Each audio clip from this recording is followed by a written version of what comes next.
You can feel it in the paddock air. A new name keeps surfacing in conversations where once there were only established headlines. Gabriel Bortoleto, only 20, has done something that makes you stop and actually take notes. He's not flashing in a top car or riding the coattails of a dominant package. He's pushing a Sauber that most expected to struggle, and he's turning that expectation upside down. That's the hook. This isn't just another rookie having a good weekend. This is a driver forcing teams to ask uncomfortable questions about their own talent pipeline and strategy. So right away, if you like when a young driver shakes up the hierarchy, hit subscribe. We're chasing 1,000 subscribers, and every new member helps us keep these deep takes coming. Here's the simplest way to frame it. Most rookies arrive and follow a predictable curve: learning, surviving, improving. Bortoleto has sped past survive and is already creating narratives. You heard the buzz, seasoned voices like Alonso and even Vettel pointing to the kid's potential, and whispers that Max Verstappen might open doors. Those aren't idle compliments. Those are people's reputations being used to highlight a rookie. Even more telling are the comparisons directly from inside the paddock, test sessions where he outshone others, and reports that he maximizes a car that on paper shouldn't be doing much. When a driver pulls more from limited machinery, that's the kind of signal scouts and team principals obsess over. I want to hear from you. Were you surprised by how quickly he adapted, or did you expect this trajectory? Drop a short comment right now. One sentence is enough. And while you're thinking, quick poll idea for the video card. Is Bortoleto the top rookie this season?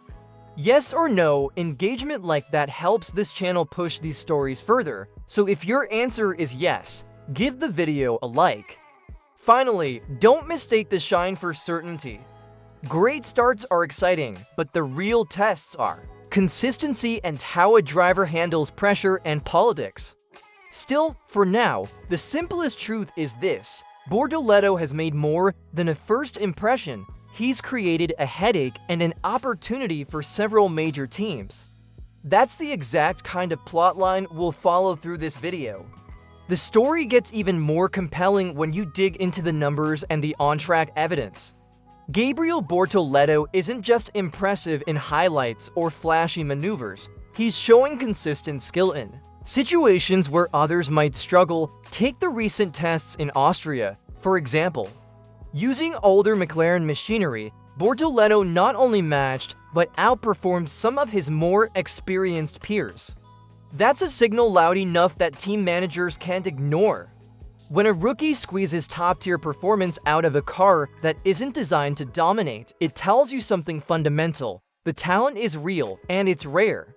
Experts have noticed. Fernando Alonso, a two-time world champion, has praised Bortoleto as the best rookie of the generation, noting both his rapid learning curve and increasing aggression behind the wheel.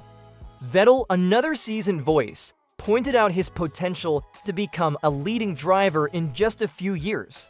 And it's not just talk. The F1 organization itself listed Bortoleto among the most promising drivers of 2025. That's a trifecta of validation, performance, recognition, and hype all aligning. When you see that level of approval from those who've been at the top, you know this kid is being taken seriously. Comparisons with other rookies make his achievement even more striking. Isaac Rohr shows some consistency but benefits from a more balanced car. Berman's potential is obvious, but his results have been inconsistent. Antonelli carries the enormous pressure of being seen as the future replacement for Hamilton at Mercedes, yet he hasn't fully convinced the paddock.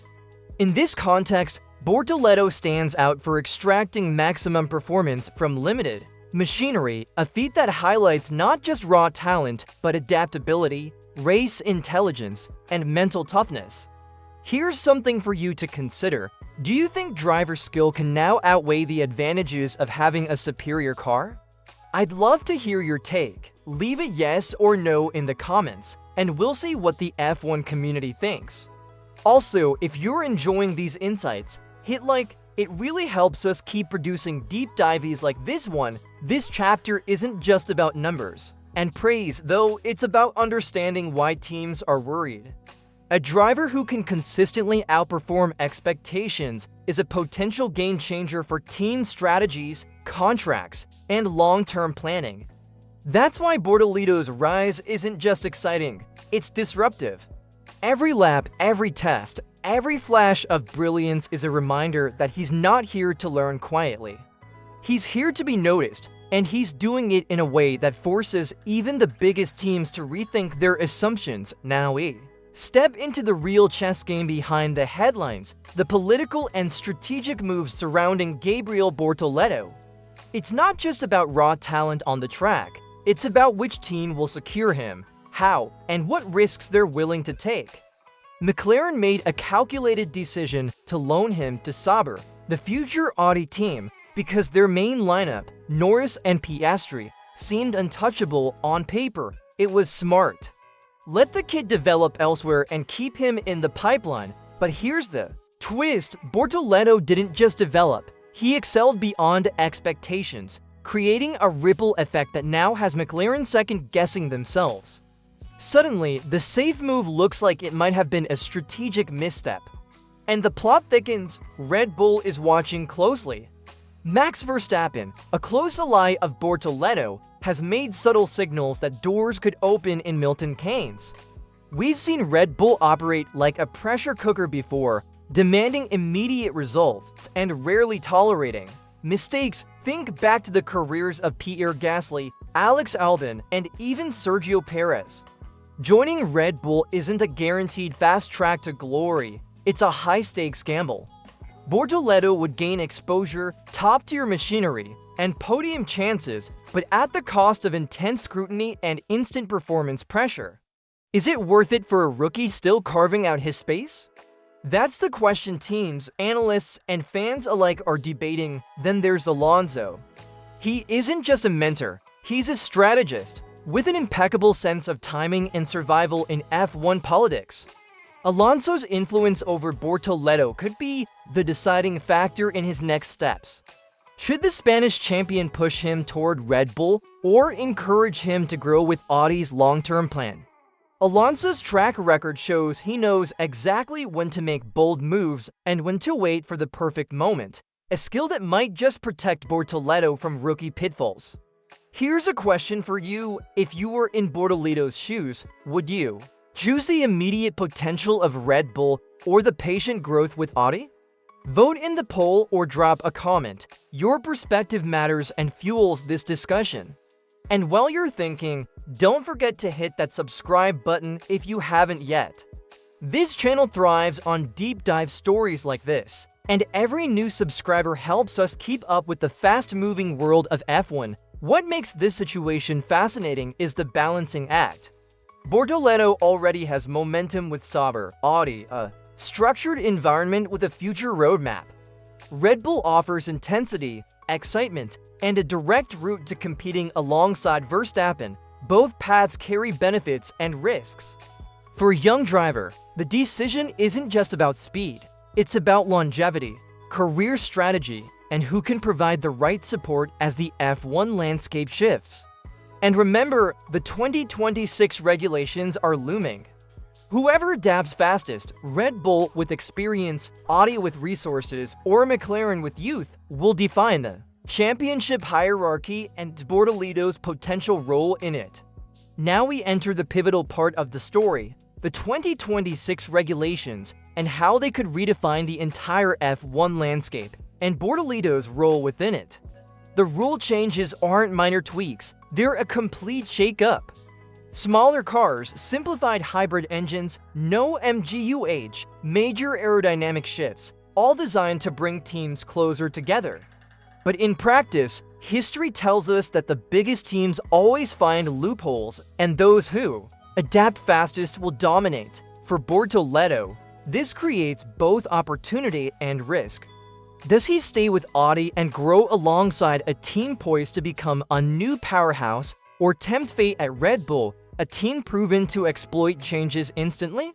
Audi is the long-term play. They're entering F1 with enormous resources, a modern technological image, and plans for steady growth.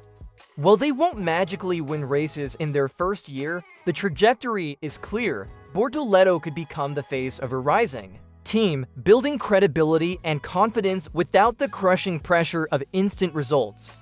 But the regulations could slow even this path. Early implementation phases tend to cost teams significant time, and cars may initially lag. Patience, strategy, and adaptability will define who succeeds, and Bortoleto has already shown he can master those skills behind the wheel. Then there's Red Bull, always a tempting option. Even with brand new rules, they've repeatedly found ways to stay on top. Think back to 2022. A radically changed aerodynamic rule threatened their dominance, yet the team's expertise and agility turned potential chaos into a championship-winning performance. Imagine being Bortoleto, sitting next to Verstappen, regularly fighting for podiums. It's irresistible for any ambitious driver.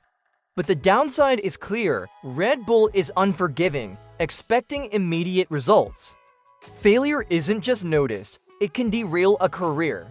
Here's one for the comments. In 2028, do you see Bortoleto as a championship contender? Yes, not yet, or no? I want to see your predictions because the choices he makes now will echo for years. Also, if you've been enjoying this breakdown, give the video a like. It helps us keep producing content like this and brings more F1 fans into the conversation. The real intrigue comes from the interplay of talent, timing, and team strategy. McLaren, Red Bull, and Audi are all positioning themselves for the 2026 era, and Bortoleto is right at the center of that board. He could be the breakout star who defines the new pecking order, or he could become a cautionary tale of jumping too soon. Alonso's guidance, Verstappen's influence, and the pressure from F1 fans all converge to make this more than just a rookie story. It's a high-stakes political and technical drama. So let's wrap this up and look at the big picture.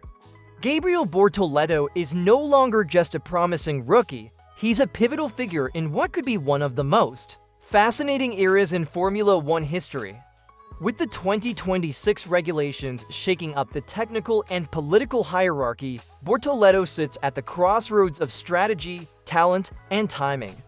Every decision he makes now could determine whether he becomes a defining driver of a new generation or gets caught in the high-pressure traps that have claimed so many careers before him.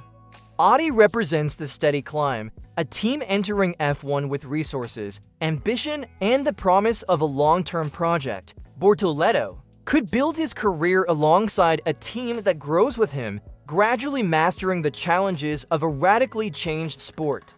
He'd gain credibility, experience, and leadership without the crushing immediacy of victory demanded elsewhere. But it's not just about comfort. The challenge will be to accelerate development alongside the car's evolution, adapt to new technical demands, and establish himself as a face of the team. That's no small feat, but given his performance so far, it's entirely possible. Then there's Red Bull, the temptation of instant results. Imagine racing alongside Verstappen, regularly fighting for podiums, and being part of a team with a proven track record of exploiting new regulations. The upside is enormous: immediate recognition, a chance to challenge for wins, and the adrenaline of being at the center of F1's top team. The risk, however, is equally massive. Red Bull doesn't forgive mistakes. History has shown how quickly promising drivers can be exposed when results don't come fast enough. For Bortoleto, that's a gamble that could accelerate his career or derail it. Add McLaren into the mix, watching from a distance, seeing a talent they technically developed but released too soon, and Alonso's guidance, who is not just mentoring but strategically influencing moves behind the scenes. Every element in this story becomes a piece in a larger chessboard. Who makes the first move? Who pressures? Who benefits? That's the drama unfolding right now, and for F1 fans, it's as fascinating off-track as Bortoleto is on track. Here's my final poll for you. If you had to bet, where do you think Bortoleto will make his breakthrough? Audi, Red Bull, or somewhere else entirely? Comment your pick below. And while you're at it, Hit like if you've enjoyed this analysis, and subscribe to help us reach 1,000 subscribers. We'll keep breaking down the biggest F1 stories in detail, just like this. At the end of the day, one thing is clear: Gabriel Bortoleto is not just a rookie, he's a symbol of adaptability, intelligence, and the changing dynamics of Formula One. Whether he chooses the patience of Audi or the intensity of Red Bull, the next few seasons will define not only his career, but the story of the 2026 era itself. And for fans, that's the perfect mix of talent, politics, and high-stakes drama, exactly why we love this sport.